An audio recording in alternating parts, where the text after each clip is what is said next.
Estamos começando hoje um novo podcast, Cá Entre Nós.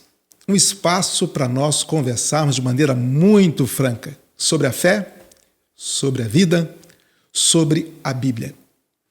Vamos nos posicionar sobre como é que nós, eu e você, cristãos, precisamos estar em contato e respondendo à sociedade, sendo parte dela. Para que não sejamos o produto de um nicho chamado grupo religioso. Para que a nossa vida não se resuma às ideias e pensamentos que, de maneira enclausurada, brotam e se desenvolvem dentro das nossas igrejas. Para que a gente não tenha concepções de vida, de Deus e de pessoas que, sem percebermos, vá escapulindo ao ambiente da fé e do Evangelho de Cristo. Você é nosso convidado, então, para se irritar, para questionar, para pensar, para concordar ou discordar, mas, sobretudo, para estar conosco à mesa. Aqui estão espaços onde vamos receber ao longo dos nossos programas convidados, para que possam cooperar com a nossa conversa, para que possamos enriquecer o nosso papo. E contar com você na nossa audiência será maravilhoso. Bem, e por que vamos fazer isso? Porque as Escrituras nos mandam considerar os nossos dias, pensar em como vivê-los, de que maneira sábia enfrentar os desafios, as questões da nossa sociedade. O Salmo 90, verso 12, claramente faz um pedido a Deus. Ensina-nos a contar os nossos dias de tal maneira que alcancemos corações sábios. Claro, ele não está falando sobre contar 1, 2, 3, mas avaliar, considerar, conjecturar a respeito, para que com sabedoria nos posicionemos, estejamos participando da história. Sabe por quê? Porque o reino de Deus na história se constrói com movimentos de Deus, claro, mas com o meu e o seu movimento. Com a voz de Deus, sim, mas também com a sua e com a minha voz. Ao longo da história, pessoas que escolheram colocar-se em movimento e falar em nome do reino foram aquelas que foram construindo aquilo que chegou até nós. Muito aprendizado, muito erro, muito acerto, e cá estamos nós. E agora cá entre nós, é hora de considerar aquilo em que precisamos melhorar. Se olharmos o texto de Provérbios, no capítulo 2, versos de 5 a 11, o texto nos provoca para que a gente possa buscar sabedoria, tentar entender melhor as coisas, para não pisar em falso, para não tomar rumos dos quais vamos depois nos arrepender. Já lá no Novo Testamento, Paulo, em Efésios capítulo 5, verso 6, nos pede, olha, andem com atenção no tempo que vocês têm, considerem as oportunidades, porque os dias, eles são perigosos, eles são maus. E no meio disso tudo temos o desafio de honrar a máxima da nossa fé, o amor, amar a Deus e as pessoas. Por isso, lá em Colossenses, o Paulo diz o seguinte, que seja a amabilidade de vocês conhecida por todos, porque o Senhor está perto. Cá entre nós, há muita coisa que precisamos considerar à luz dessas orientações bíblicas. Como é que nós vamos caminhar aqui? O que vai ser o eixo que vai governar a nossa maneira de refletir? 3 coisas importantes.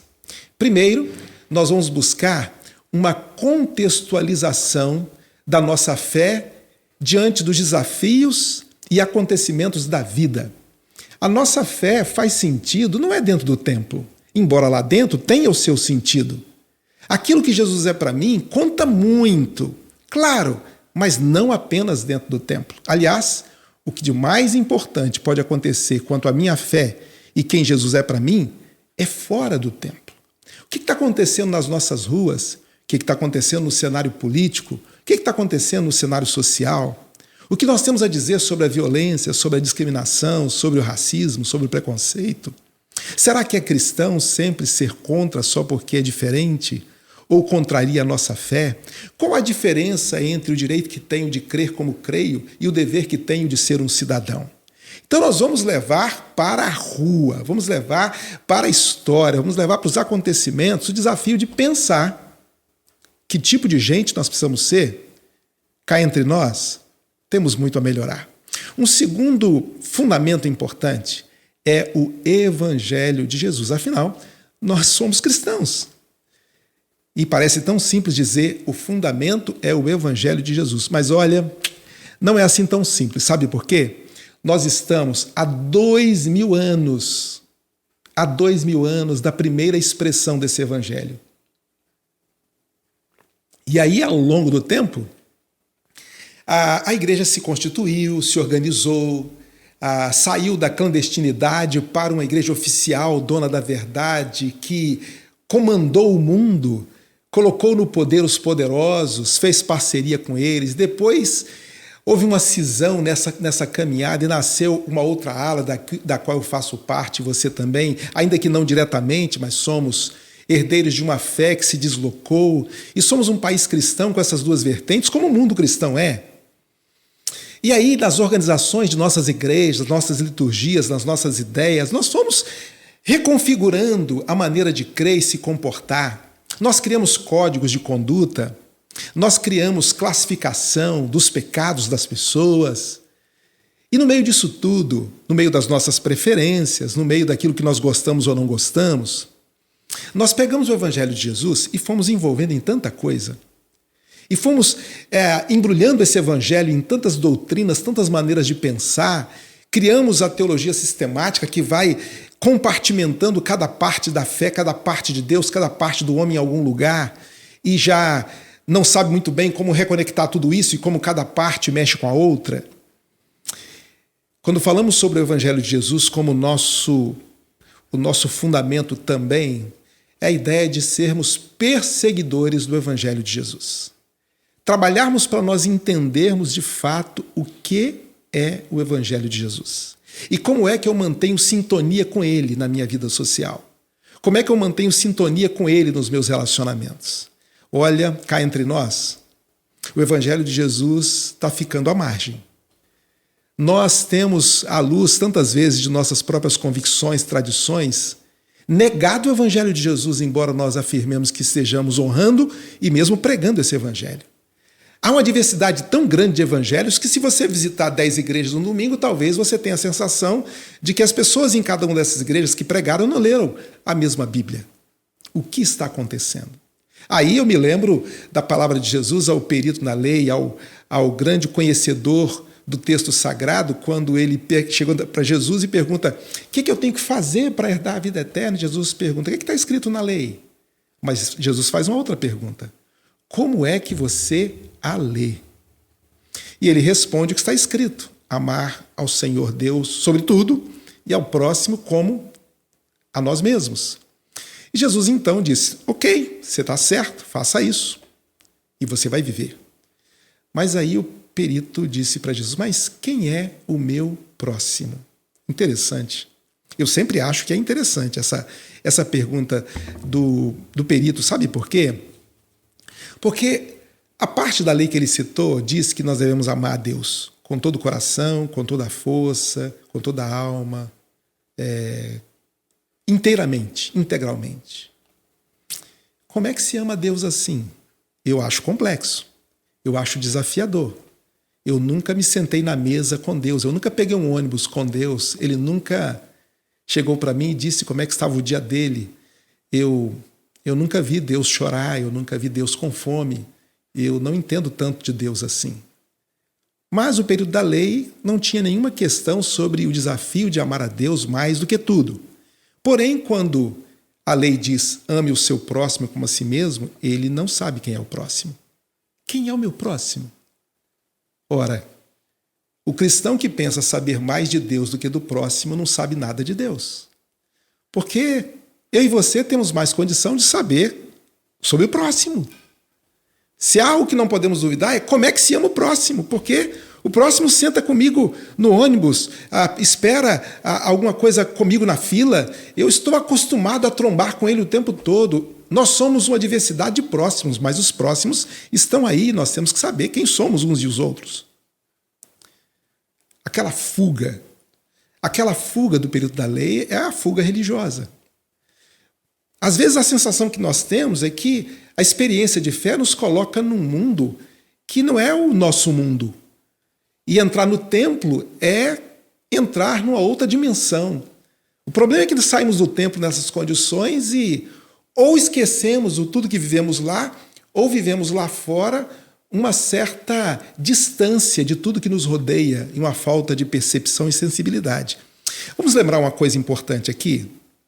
O nosso Cristo, que nós seguimos, encarnou. Leia os evangelhos, quantas vezes ele foi ao templo? Ele sempre estava com as pessoas. Nós temos que ir ao templo para estar com as pessoas e precisamos sair do templo para estar com as pessoas. Se há algo que não podemos ignorar é quem é o nosso próximo. Bem, respondendo à pergunta do perito, Jesus foi de uma intensidade marcante, porque ele constrói uma história. E nela há um sacerdote, há um levita e há um samaritano. E esse samaritano, naturalmente, é alguém de quem aquele perito certamente pensava: não se espera nada de bom. Eu não me dou a uma relação com essa pessoa. Mas o problema é que a história de Jesus coloca o sacerdote e o levita, gente na mais alta conta na mente desse perito, como os vilões. E quem é o herói?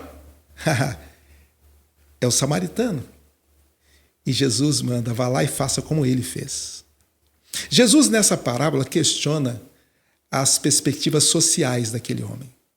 Jesus, naquela parábola, questiona o status quo, os seus preconceitos, não apenas lhe indica como viver o amor ao próximo. Então, veja, o Evangelho de Jesus é bem mais profundo, o Evangelho de Jesus é bem mais relacional, e o Evangelho de Jesus, ele é fundamentalmente a experiência com o amor, a Deus e as pessoas. Um amor que não pode deixar de nos habitar, uma vez que nós cremos no Cristo, que por amor nos foi dado. Então, Jesus vem porque Deus nos amou.